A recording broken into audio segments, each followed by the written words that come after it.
Talk to us a little about the cultural overload through the media. Well, it's as if the culture spun out on the mentality of more is better, and keeps having more and more and more and more, like,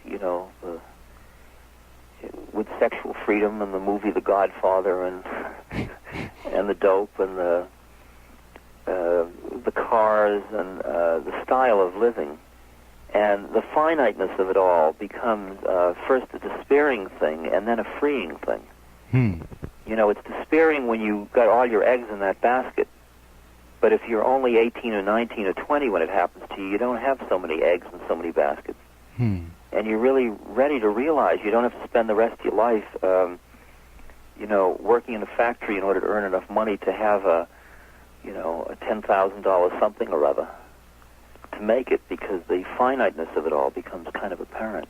And there are there's an interesting direction towards that kind of simplicity. I still, when I go around the country, people take me into their homes a great deal, very beautiful, loving people, and I'm amazed at how stuffy their homes still are. I don't mean stuffy in the sense of windows closed. I mean, they've got a lot of stuff. They collect a lot of stuff. They're caught in exquisitries still, in more and more subtleties and more stuff, in the sense of, rooms filled with, like your apartment. Oh, yeah. I mean, yours is one of the most exquisite, stuffy places I know. It's like a rabbit's warren or something, in and over and around and through, and it's all beautiful, dangly this and. Yeah. And you can see that it's all a projection of your mind, And as your mind gets more, you just got to move towards the simplicity. And that frees you from a lot of the economics connected with making life that rich externally. And I can feel that, like, in a couple of years, except if were I to give lectures, mainly the people would come would be just sort of curiosity people, because the people that I deal with now, there wouldn't be any need really to do that. And I mean, I think they come and they say, well, it's nice and we love Ram Dass, but really, there's no need for this.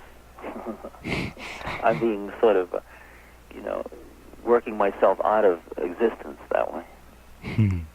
And because I think people are satisfied to live within themselves more simply, and that doesn't mean a deadened thing or a passive thing. It just means a quieter place. And of course, when I talk about people, at the same moment, there's a kind of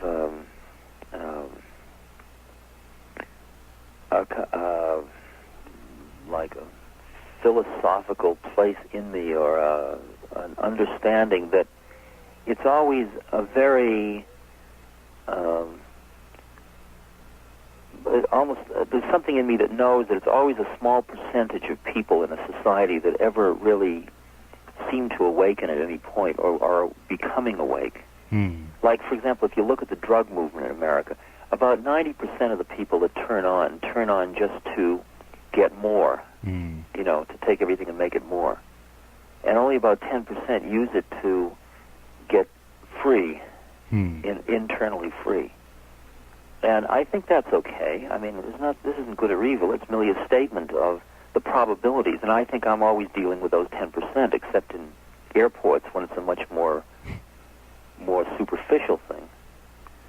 So there's two phenomena we're talking about. One is the 10%, in which I say that they're getting more quiet and simple and peaceful and present, and getting their economics and their karma yoga together a lot better.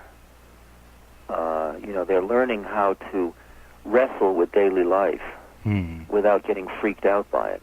A lot of these people 5 years ago, the thought of earning a living would completely send them up the walls. They could barely make it down to the government office to collect unemployment. Yeah. And that's very slowly getting together. And the other percentage of the population that I deal with all the rest of the time when I'm going through airports and stuff, I'm just feeling it a much softer, more gentle place. I tell you what, I'm gonna let you go, 'cause I didn't even mean to hold you on the line this long. Maybe when you come into town, if you have a free hour or two, we might be able to get together and tape Maybe a little we something. will. I'll call you anyway. Wonderful. It is always such a joy to share these moments with you. What nights are you not on? The only night I'm not on is Sunday night. Right. Well, that's probably the only night I could have done it, but we'll see. Well, we could get together and tape something, maybe. Okay. I'll call you. I look forward to seeing you. Yes, Elliot. I Namaste. love you. Take care. Namaste. Namaste.